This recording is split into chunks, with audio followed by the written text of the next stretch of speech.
سلام بر دوستان گرامی. امروز اومدم با آموزش درست کردن اکید سرنج یا باروت قرمز. اول چند تا سنگ برمی‌داریم که استکاک ایجاد کنن.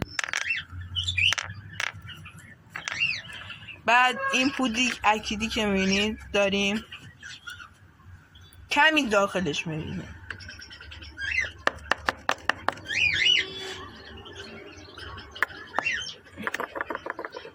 با یه کار کم شده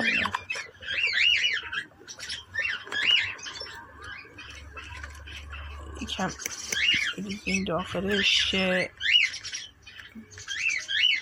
خب همینقدر کافی بود. اینی که ریختیم آروم آروم جمع میکنیم که باعث استکاک نشه.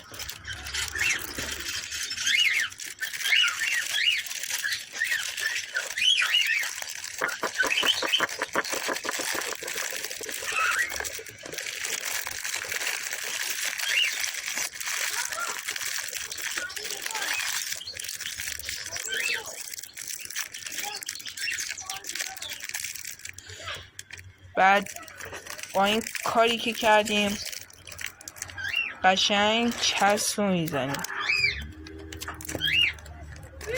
این چسب با چسب زدم سفتش میکنه.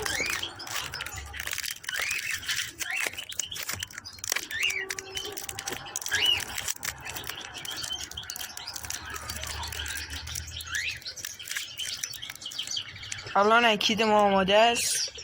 بعد بیغ رحمه سر میکشیم. علامتی دیگه پرتاب که شد مساویس با منفجر سر دست روانی بیمارستان مرده بهش زهران خدا نگهدار.